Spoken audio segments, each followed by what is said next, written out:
Hi there. This is Izzy. I'm at Kal-bardr's Corner KK Productions for another show of A Look Inside Youth Activities. This is our second to last show. We've been meeting all year talking about different youth activities in the SCA, revamping page schools and youth combat, youth rapier, and all sorts of different things. And for tonight's guest, we are going to interview two of my very, very favorite people in the world. So disclaimer, but also they are siblings and second generation players, the product of two different peers in Artemisia who've been long serving and playing and wonderful people. And so I'd like to welcome to our show tonight their ladyship and lordship, Violett, Ulrich von Violett, and Rachel von Kleinmuller. Welcome, guys. How are you doing? Good. Thank you. Good. So, as I said, these guys are second generation players. They are the first children of the Brotherhood of the Black Unicorn. And Violett here actually uses his very first tabard that he got as an infant as a belt favor. And so I wanted to talk to them a little bit more about sort of, being a second generation player and what was it like? Tell me about your parents and just take over. Tell me something good about your parents first. Oh, stop for a second. Thank you, Jermaine. The views and opinions expressed are those of the participants and do not reflect any official policy or position of the SCA. So though many of us are serving in offices in official capacity, this is just Izzy, Rachel, and Violett talking tonight. So thank you. Sorry about that, guys. Start off with our parents. Our parents are real great. Hey, Mom. They're the founding Baron and Baroness of Bronsholm, which is the chapter in Billings, Montana. We served on their retinue. They made a great first impression of a brand new barony, and I think they kind of set a nice standard for what a barony should be. So, Dad is Till the Lucky. He is a knight. He's not my knight. I didn't choose anyone in my barony to be my knight, but he teaches me still. And my mom, Isabeau, is a pelican. Not my pelican. Not your pelican. And she is currently the seneschal after stepping down for Bronsholm. Because she never doesn't serve, pretty much. She's always been doing something for as long as I've known her. That's Mom. Yep. So as second generation people, then, of course, as the kids of a pelican and a knight, you pretty much have been playing since you can remember, right? Yep. Yeah. Before then. Before then. And so from a very, very early age, you learned things like setting up and tearing down and what it takes to run an event. How many events have you run, Rachel? Officially one. And unofficially? I don't know. I've helped a lot. A lot.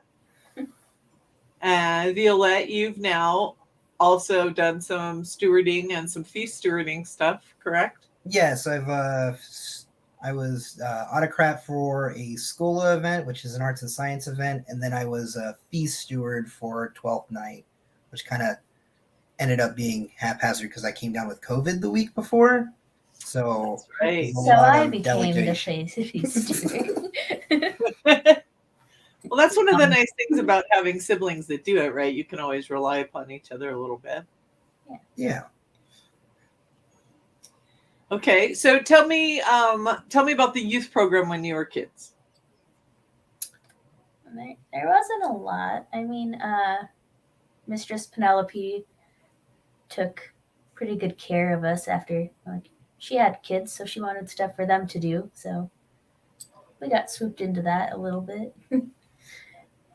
Since I'm 3 years older than her, there was a few things going on when I was little, but I was pretty much the only one of my age in our area, so I was kind of a loner over the longest time.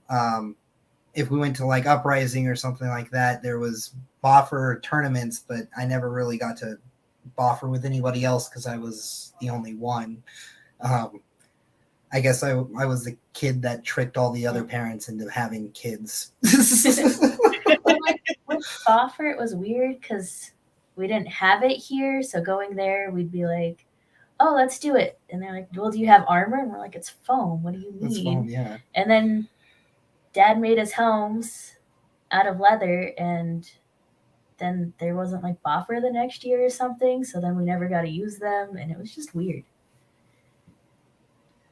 When I first took over doing youth stuff in Artemisia, it was sort of right around that time, I think, where there was a period of time where everybody sort of had loaner gear and stuff made, and then they changed the requirements for the armor and for helms and stuff for kids. And so almost, and for the actual boffer swords themselves. And so what ended up happening was we had all sorts of loaner gear, but couldn't use any of it because of safety reasons. They had changed everything, and it never really it's been, youth combat has been something very, very difficult to get going in our kingdom, partly because of how wide apart we are, and then a lot of the groups have that same problem that you guys are running into, where there's only a couple of kids in that age group, and so it's difficult to get the local group to want to sponsor doing stuff. And it's that same thing I always talk about. It's, is it the egg comes first or the chicken? Do you put together youth activities so you can have kids come, or do you wait till the kids come and then you put together youth activities? Do you guys feel like, do either of you feel like you would have done more if there were more available to you? Definitely. So I was pretty active up until I got into high school, and that's when when you get to that 13 to 17 range in the SCA, there's not really much for you to do. When you do go to a boffer tournament, you don't want to be the 13-year-old that's clobbering all the 8-year-olds. You Right. don't have, you've done the page school stuff so many times. It's boring. So I almost didn't belong to the SCA for the longest time during my high school career until the very end. Until I had to go to an SCA event to go to family vacation, and that's that event rekindled my love for the game. And that's actually the event where I met you. That was that Uprising event. That was a good event. Yeah. I drove us the whole way there by memory. Good job. I felt like since I never really dropped out, and I think that's partially because Penelope, her daughter's the same age as me, and Desta had her daughter Lily, and there was Skyla, Nacho's daughter. So I had, people around my age, and was able to stay in.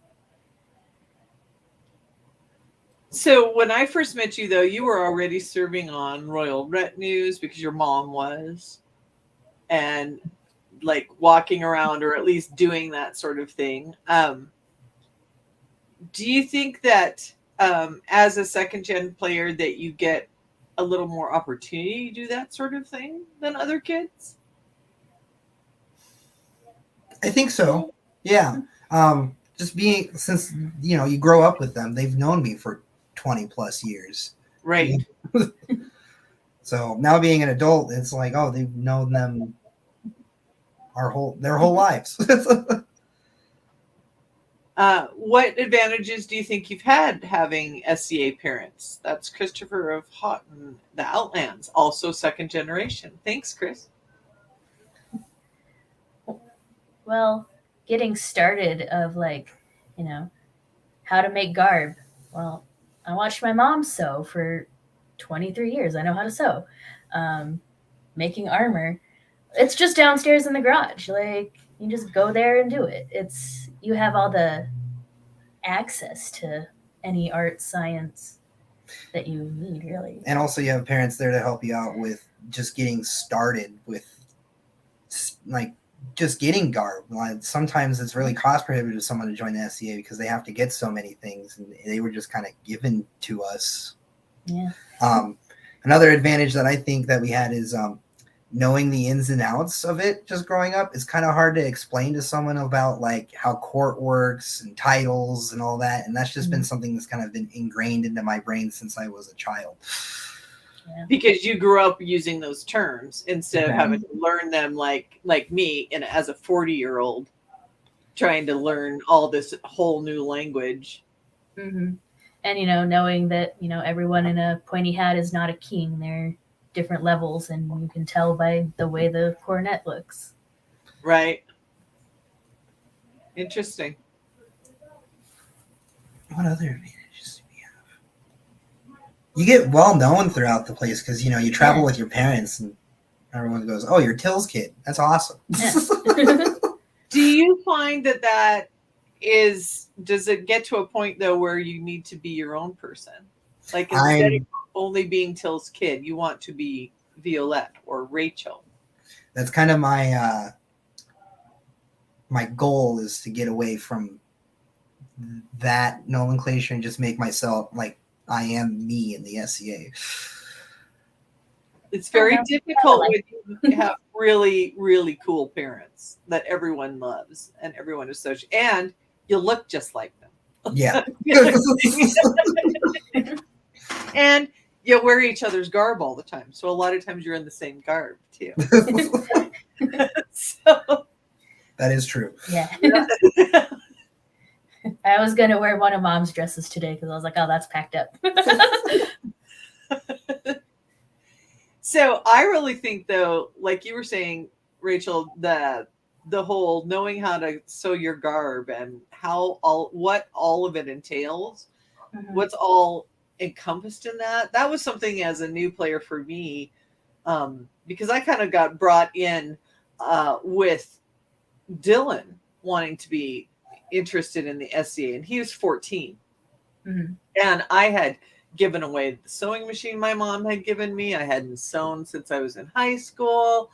I had no idea what all of it was. And it's really taken me a long time. Even now, I'm still not as productive as even you are, as far as, oh, well, let's just make some garb, Like, a dress, that'll take me a day. Right. Brandon's off and around a week of like off and on sewing. Yeah, I have to plan. I mean, I've been threatening to make a tunic for him for a year, and I still can't bring myself to cut the fabric yet because I'm in panic. So, tell me what disadvantages from a fighting standpoint, Violett, do you think you have? Disadvantages? I don't really feel like I have any disadvantages. I feel like I have a lot of advantages because I've watched it while growing up, and I did kind of stay away from fighting through. I only have been fighting for 4 years now, because that was kind of during my away time. I was like, that's Dad's thing. I don't really do that. And then he commissioned a piece of armor for me, and then we made the set, and he dragged me out onto the field, and then that's when I kind of fell in love with it. And like His Grace Damon, he's like, you're like a fish to water. You're doing really well, and for just a person that's into it for like a couple months. So I feel like I'm more of at an advantage fighting with having this background than disadvantage. And so tell me something. Your dad is a well-known lefty fighter. You're right-handed, correct? That is correct. That is one difficulty, is because I learned I mirror him. So when a righty tries to teach me things, it doesn't click in my brain right. Because a lefty has taught you your whole life. Yeah. Interesting.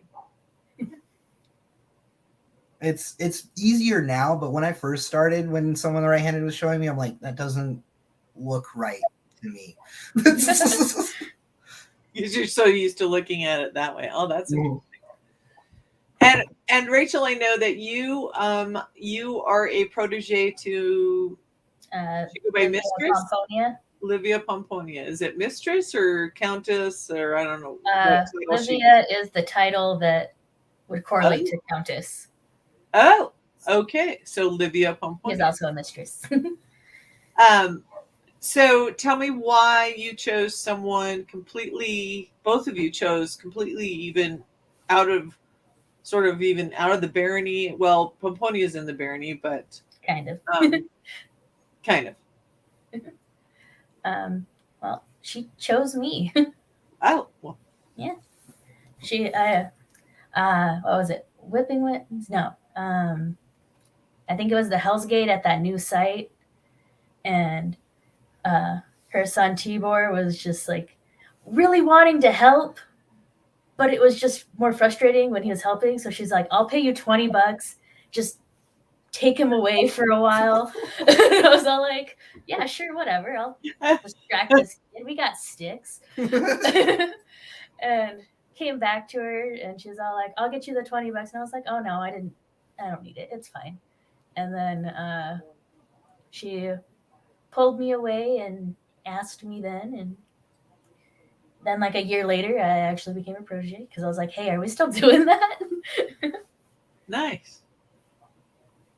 And Violett, you actually have a squire belt to Master Sir Terrell, who is also a pelican, as well as a knight. His Excellency. His Excellency. His Excellency, that's right. Sorry, I was Terrell. kind of in the same boat as I didn't want to take on a knight by asking them.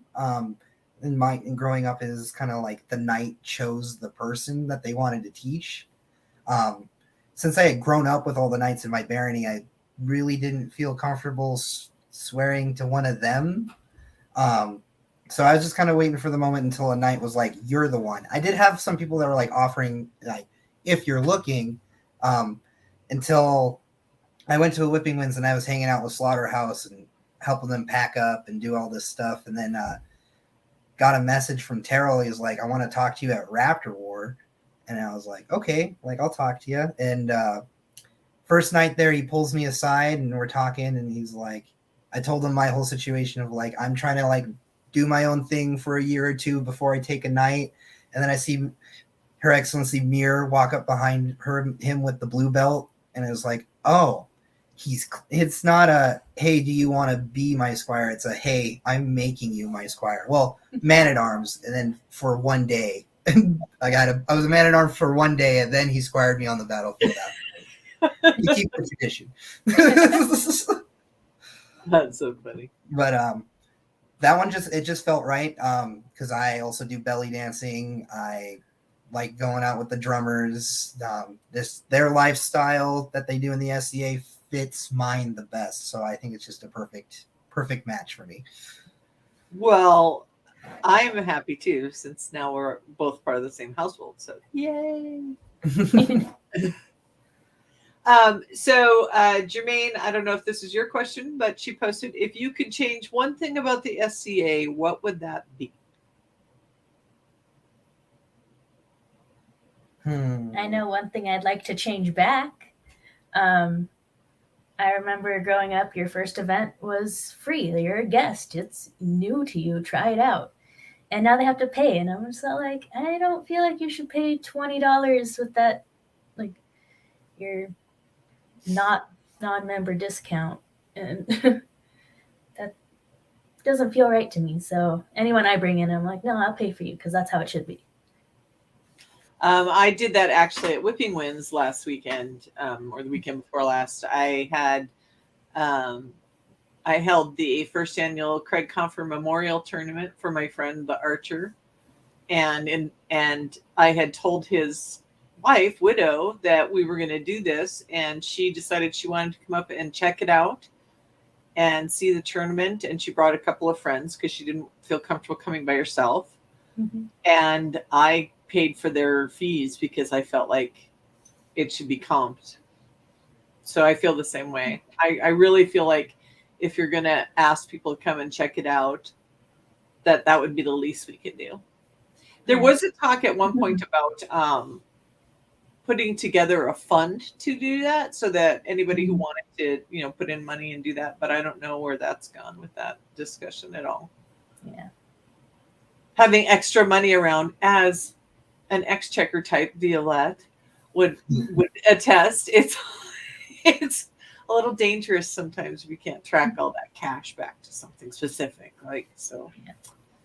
what would one thing you would like to change or improve, Violett? One thing I would like to improve in the SCA, I would like to improve the recruitment that we do at the college towns that we have baronies and shires at. It's just untapped potential, and I've heard some excuses of like they don't stay or things like that. It doesn't matter if you get them in and you get them playing and they leave college. You've got a player going out into the world. Right. So, To go beef up another program, to go start a new program somewhere, to whatever. You and I have talked about that. I fully agree with that. I would so much like to do a better job of that. Yeah. I think that we are really missing the boat where, when we think of that as wasted time, where any time you invest in another player, I don't care if they're there for 2 weeks, is worthwhile time.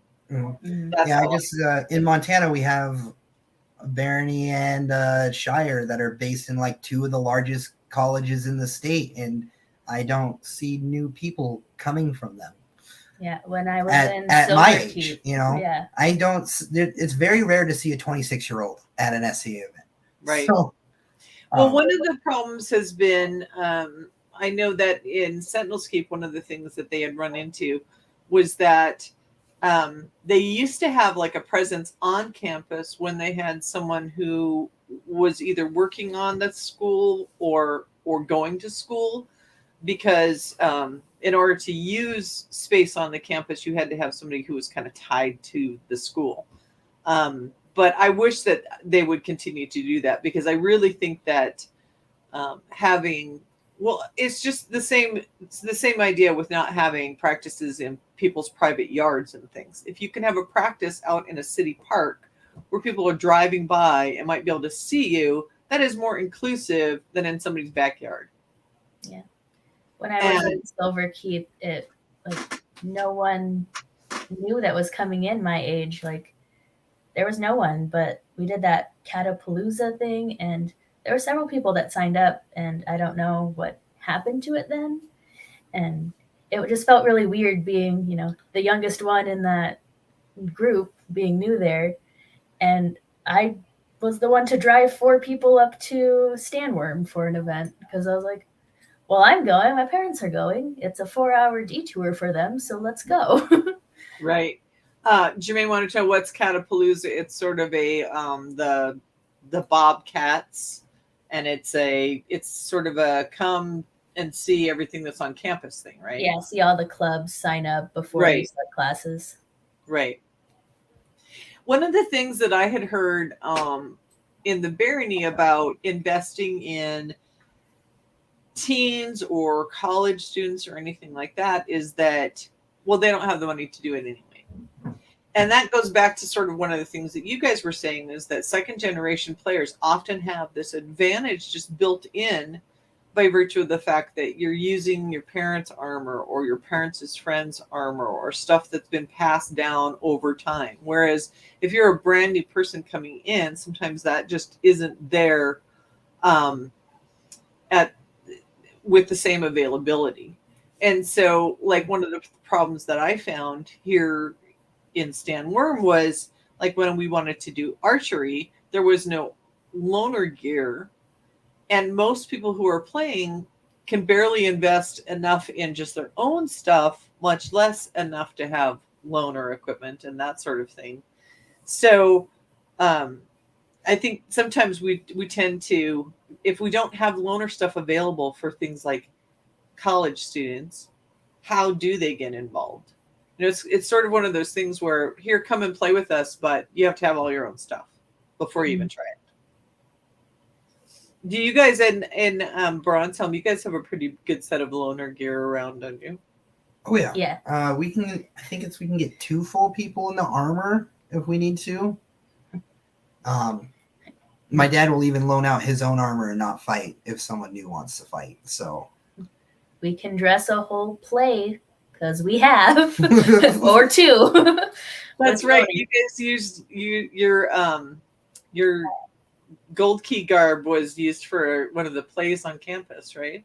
Yeah, we did a spoof of Romeo and Juliet, and pretty much all of just mine and mom and dad's garb did all of it for. Oh, funny.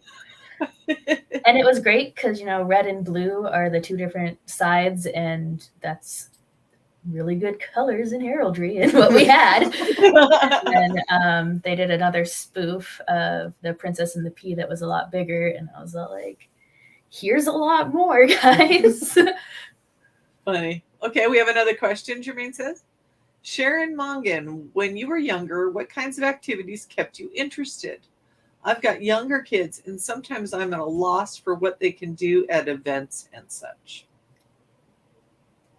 I know this is really nerdy, but we are really big math kids, and I really liked helping at gate, being like, oh, you have this much, and like doing the math right there.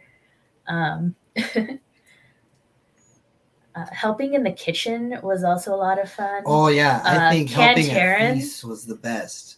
Mistress Cantarin just made that so much fun. Like, okay, you guys are cutting up all of these apples. Like, I trust you with the knife. And we're like, okay. And she's like, what are you doing with my knife? And I'm like, sorry, I'm using it to push all the other stuff. Well, and that's really interesting that you said that, because one of my favorite events ever for youth was that one where we ended up just kind of organically having a Foresters Guild be created. It seems it just seems like a lot of the kids really don't want to be set off in a corner somewhere and go here, play with this stuff. They really want to be kind of part of what you're doing. And Kids so want attention. They want people to look at them. So I don't know. That's why I put them to work. Yeah. Doing helping out in the feast is always a good thing.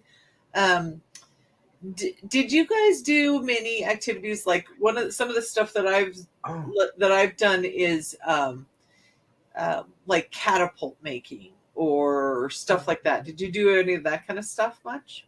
No, but we did get sent on a wood raiding party for the Brotherhood when we were young. So at Estrella, they gave us a cart and they sent us to other camps and go, we're here to plunder your wood. And they would load the cart up with wood. Nice. So invest in a good cart. Invest in a good cart. Because those are also fun for pulling kids. Last weekend at Whipping Winds, we went to go and get Mir and Terrell's drums and all the stuff for the Brotherhood party. And Malcolm, Thanos' kid, just sat on it. And he's like, I'm ready. And I was like, okay, I'll pull you across the camp. Hold on tight because it's bumpy. I organized a cart brigade. We had so many kids bring all the carts over to the slaughterhouse to grab the stuff. It was great. Yeah. And he just had a great time. He was all like, oh yeah, I got to ride the cart the whole way there and back. He was holding on to drums with his legs and holding on to the cart with his hands. It was great. Funny. Well, and that's one of the things that I've seen with a lot of the kids is especially those boys, Thanos's kids and Audie's kids, and some of them, they were just so much more about like being involved. We'd rather go help you. We'd rather hang out with you guys and do what you guys are doing around the fire than go play on the playground. Mm-hmm. So it's like, okay, well, we need ice. Go get ice. We need this. Go get this. Unfortunately, I laugh about it, but that is sort of one of the things that we do teach our kids in the SCA a lot is the service side of it. So, so I think that's kind of a lot of what you're doing when you're saying, here, go plunder wood, Mm-hmm. So tell me, what do you think, is there anything that we can do for like the teenage area? And one of the comments that we've come up with recently is, gosh, if they're just there, we don't care if they're even like in a tent by themselves and playing magic or something.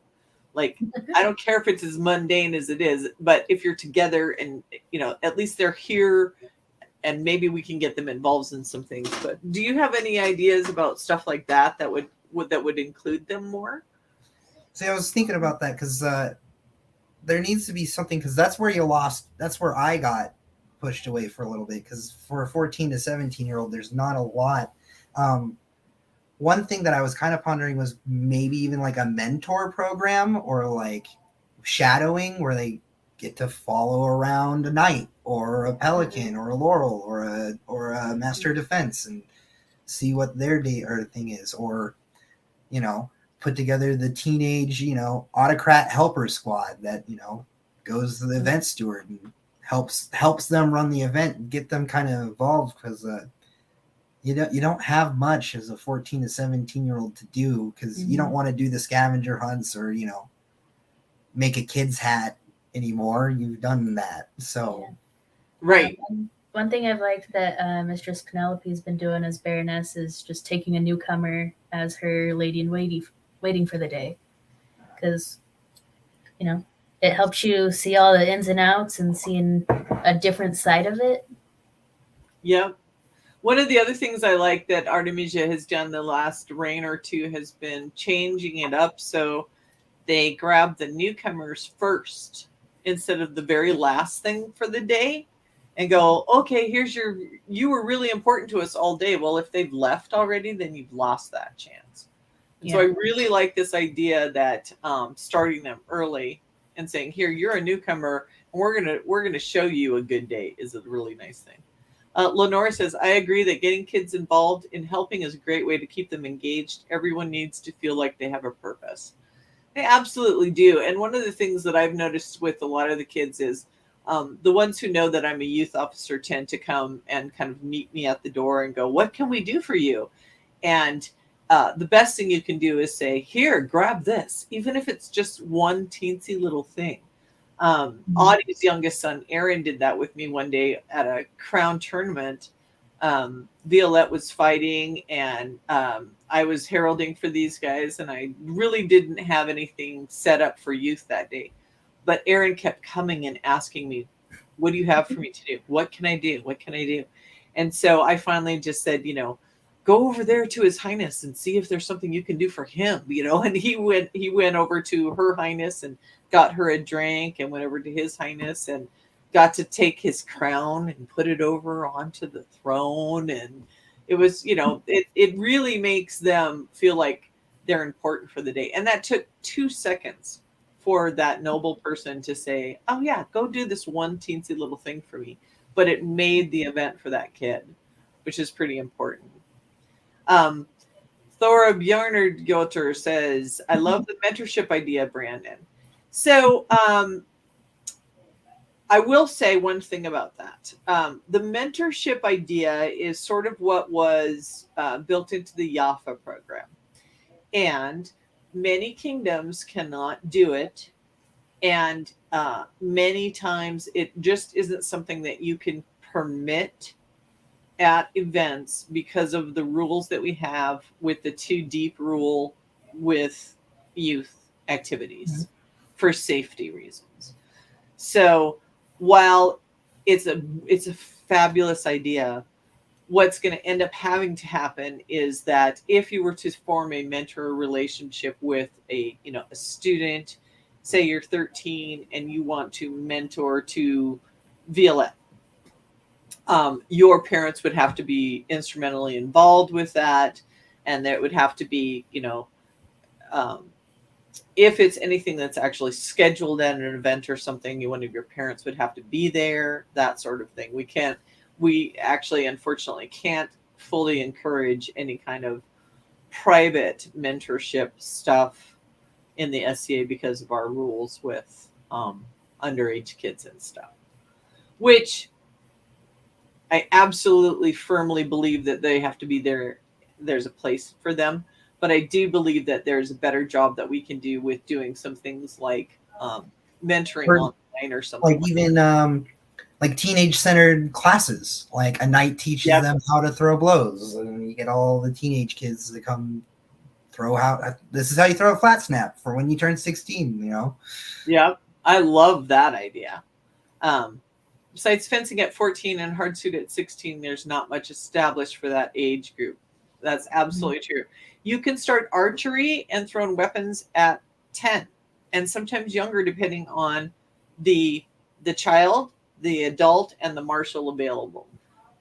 We will start you as soon as you kind of are safe around stuff. I've had kids as young as 5 or 6 on the archery range with little kid bows and that sort of thing.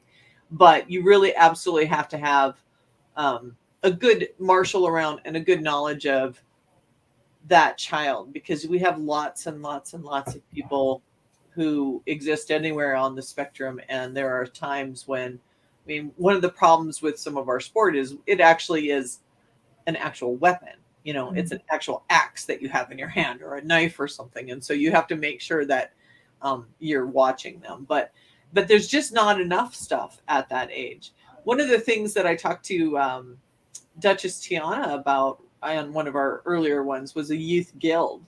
And they were talking, and she had kind of formed this group of youth, sort of the age that you're talking about, Violett, with teenagers and stuff. And so let's figure out a mentorship thing, or let's run an event.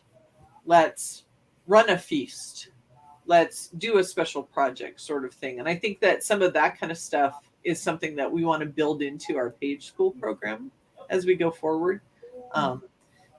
We're trying to split it out more instead of just doing a one age group kind of Page School thing, or even just 2, where we do like maybe 4 different age groups, so that you actually build up as you go and as you get older and you get more and more responsibility and you do more and more things sort of thing. And you can do it or not. But if you want to, at least that's a more of a stepping stone into the adult program. Did you guys, you're both holders of the Griffin's Pride, right? Yes, ma'am. Yes, ma'am. And so that is mine away at Uprising. She was a very good. Oh, that's right. You had to give yours away because you're so sweet. I was wearing it that day, so may as well. Right. So one of the questions that came up recently, and I want your opinion on this, is in some of the kingdoms, they actually have more than one youth award. They have like a youth service award and a youth arts award and a youth fighting award or something like that. Do you guys feel like that is something that is necessary? Because I know Artemisia only has like 1 award for kids. I think that would be amazing. Like, it would give each kid a way to see all the different routes and really grasp onto one, or all of them, really. Mm-hmm. I feel like we would have like tried to get all of them. What do you think, Violett? I think it's a really cool idea. It's just with Artemisia, we're so spread out that it'd be hard to give those out accordingly. Yeah. Well, Marshall, I think, would be the hardest one, right? Because we just have no youth combat, youth repair, really nothing going on. Yeah. Mm-hmm. But if we kind of change that into including archery and thrown weapons and stuff, I think you might be I can totally see in our kingdom so far, like the base one, a thrown weapons, an archery, an arts and sciences, and a service. Right. Thora Bjargeyjardóttir again says a specific youth event would be cool too. All things oriented towards them. Knights teaching basics, Pelicans helping run the event, Laurel's teaching classes in basic ENS. That is actually an idea that we've actually brought up recently. There's this idea that having an entire youth-centric event would be really, really cool. However, the other thought process on that is that we need to do a better job of having the youth present at all of our events instead of just one event that is really highly focused on youth. And then that might give people the idea that they don't have to do as much because, well, they've got this one event sort of thing. I really like the idea of having a very youth-centric event. when I first joined, I had a couple of events that I took the kids to that were very youth centric, and it really solidified in them the want and desire to play the game. But then when you back that up with going to events where there was nothing to do, it was a huge, change for them, and it was hard for them to get used to this idea that that not every event would have stuff. So back to the awards, though, I wanted to ask you something. So one of the comments that I've had from people, from adults in other kingdoms, and some of them were the ones. So the Yafa program sort of had this award system built into it. So it was more of a sort of a it was likened to the Boy Scout program where you go through and you gain this skill and then you get a patch for it. One of the comments that was made was that is unreasonable to give that expectation to youth that anything in the SCA that you're going to be recognized for has any sort of a checklist that you can check off. So what do you think about that? I think that's a perfectly reasonable rationale because, there's people that want to be peers and they feel like they've check marked everything off, but they get salty because they haven't had it. But not every award's a checklist, Mm-hmm. Well, and I kind of feel like that too. Not every award is a checklist, but it's also what you make of it. So if you build it into the youth program that, these are the kinds of things you can aspire to, but you don't say, here are these 8 things, and then you will get it, and make it more of a aspirational, as much effort as you want to put into it kind of a system. I think that mirrors more what we do as an adult. But I don't like this idea that I also kind of feel like it's not unreasonable to teach children that hard work gets a payoff. Yeah. So and they do that most of the time at like events of awarding a kid that they thought like stood out that day or the whole event. Like I know I got like a griffin's egg or a griffin or something. Well, some of the ones have done that for sure. Some of the reigns do that where they kind of pick they have a thing and they either do it publicly or they do it behind the scenes. They just I know Timur and Tiana have done that sort of thing where they'll just bring somebody up in court and surprise them with something. Mm-hmm. Do you think that it's unreasonable for us to give the expectation to kids that they will get something at every event? Well, not every event has, barons and baronesses or the king and queen. So, I mean, it wouldn't really set up an every event thing.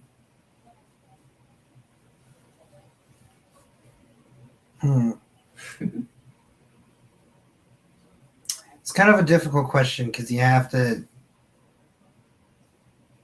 The kids got to see some sort of reward to keep them going, because if they don't see anything, they'll stop.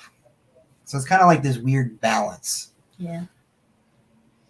Well, and that's one of the things that came up in one of our prior conversations about having more than just one youth award, because one of the things that happens is like we've talked about where sometimes you'll get, let's say you get your Griffin's Pride at like 8. And then, by the time you're 18, it's been 10 years since you've been recognized for anything, gotten anything, done anything. And it may still be too early for you to be getting any kind of an AOA or something. But it also, to you personally, it's been 10 years. And so does that sort of, without sort of, payoff versus reward, does that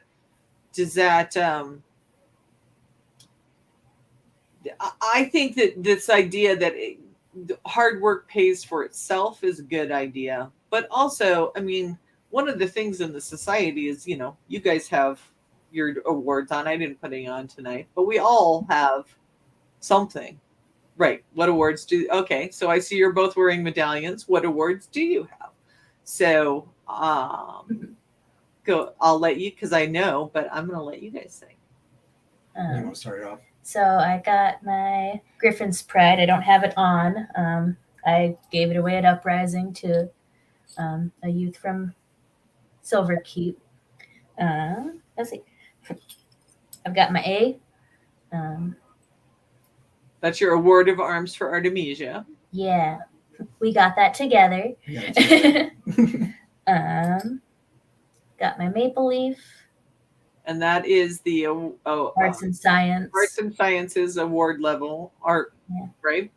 Yeah, from AOA level. Damon and Veronique. I have my Sun and Splendor. I got my Pillar from Damon and Veronique, and then the Sun and what age did I get each? I was the first Kitten's Bronze Helm to get my Griffin's Pride. I think that was about 2009, so maybe 11, but replaying it 14 because you got it at the next event, but you weren't at that event. Then AOA I got at Conquest. We got it at Conquest. Or was that Kingdom of Champions? No, it was Conquest because it was at Never Done. Let's see. 2017. Was it 2017? I was out of high school. I had been moved out for 3 years. So yeah. Okay. Yeah, 2017 would make sense. So I was 18. Then I got my Maple Leaf. And that was at your Stepping Down virtual 12th night. 3 years ago, 2020 maybe? And 21. So I was 21. I wasn't 22 yet. Then I got my Pillar at Conquest. And the Golden Pillar is the AOA level service award for our kingdom. Oh, that's right here.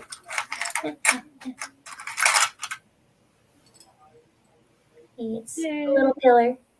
And then you got your Golden Sun and Splendor, which is the grant level for service. Yeah. I got that at Coronation from Sarah and Gabe.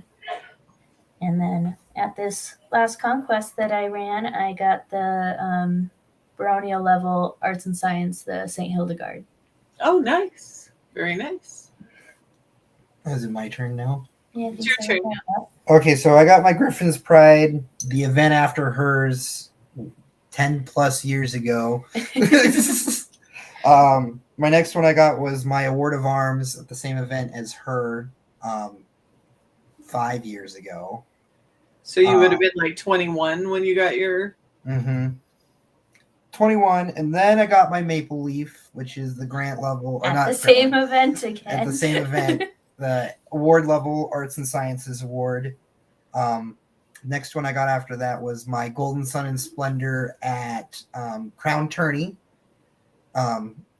Gabe and Sarah's Crown Tourney that they were running. And then after that, my next award, I actually got two at the same time. I got a double. I got admitted to the Order of the Anvil and the Rock of Bronze Helm, which is for fighting and service. Nice. And that was at Uprising this year. And tell me, Violett, you are 26 now? Yes, 26. And Rachel is 23? Yeah. Okay. And then, So there you go. Second gen. Squired 3 years ago. 3 years ago. Yep, and I became a Squire 3 years ago. And I got Protégé, I think 4 years ago. It was that same time Geo got knighted. King's I Road. thought it was Squire before you got. No, I was like, oh, you finally got your belt? 2019. Yeah. So definitely being second gen players has been just a leg up probably for you guys, I would say, right? I'd say it took me a very long time to get an AOA. You kind of get overlooked because people assume you already have things. Mm-hmm. Oh, they've been playing forever. They already have it. And I was like, yeah. all I've got is a Griffin's pride.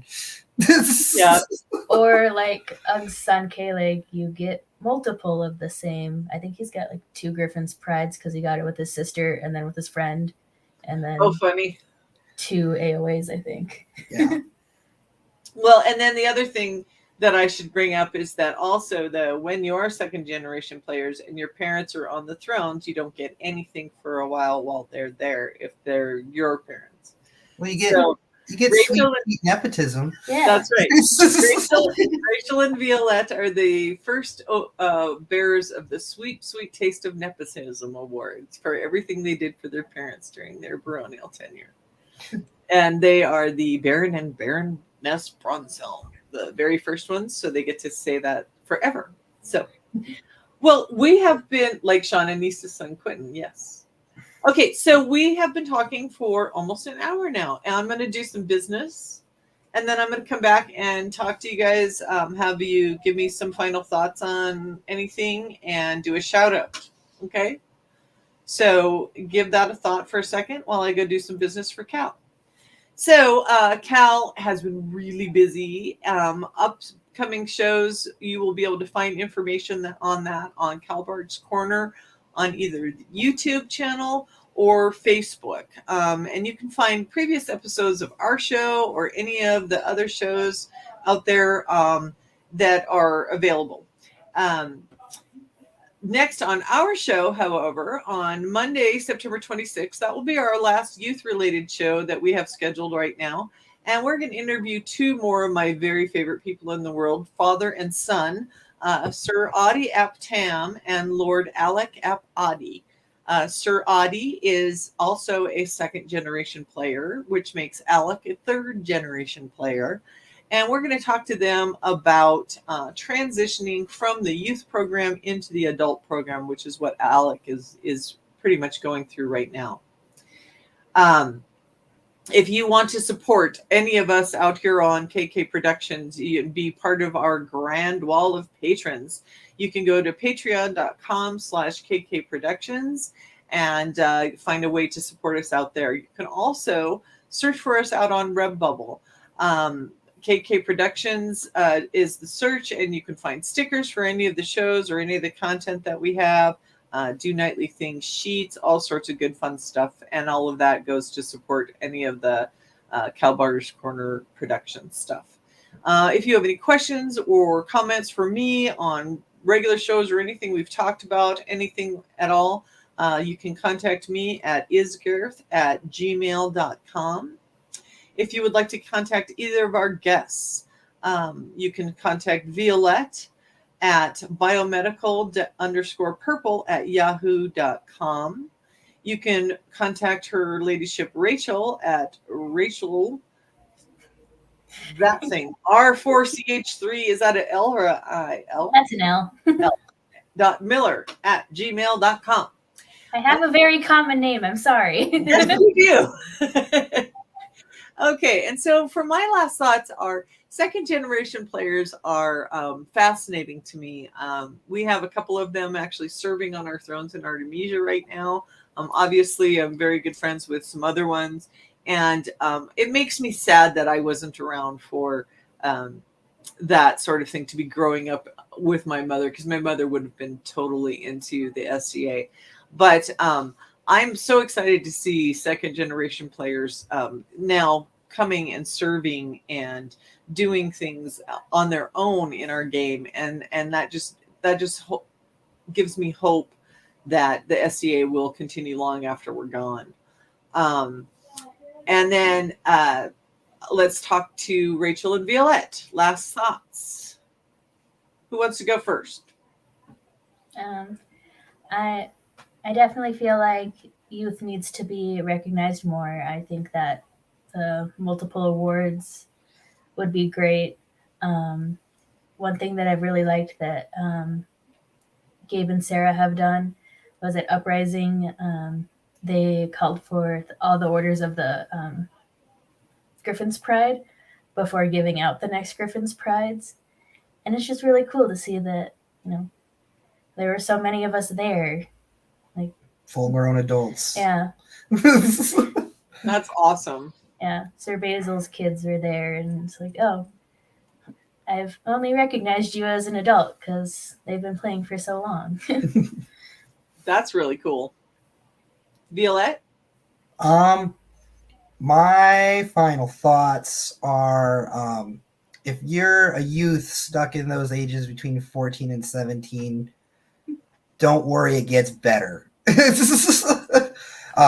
Try and find something that you like to do. If you have like a parent that's fighting, try and do some of that with them. I know it sounds weird that you might not want to do it, but once you get into it, you're going to love it. I mean, just keep plugging away. Soon you'll be able to become king yourself if you keep at it. I'm currently trying to become king at some point. I'll win a tournament eventually. I just want to be that role model for, kids now that can go, hey, that guy grew up through the SCA and look at him. He's a kingdom officer. He's the exchequer. He's out there fighting. He's a squire. He's, living the dream. So you can do it too. Absolutely. Awesome. Okay. And shout outs. I would like to shout out Lord Petro down in Loxalon, Master Cormac's Provost. He's an awesome guy. If you haven't met him yet, check him out. I'd like to shout out our parents, Isabeau and Till. They're pretty great, and the reason we're here today. Literally. I love your parents. Obviously, they're some of my favorite people. I say that all the time. I do love most people, but anyway, my shout out today is going to be for my buddy Sir Rothgar. And the reason why I'm going to do that is just because I think he has been instrumental to my playing and my continuing to play. I remember meeting him at my very, very first event. And he was such a larger than life, wonderful person. And he loves this game with a passion that is pretty rare. He takes it upon himself to grab people and find out what they want to do and what path do you want to do in the game. And he will grab you and say, oh, you like drumming? Let me go introduce you to this person. Oh, you like armor? You know what? You need to meet this guy. He is a full enabler of our madness in this game and just an absolute treasure to what we do in the dream. And I just wanted to say what a wonderful guy he is. So that's my shout out today.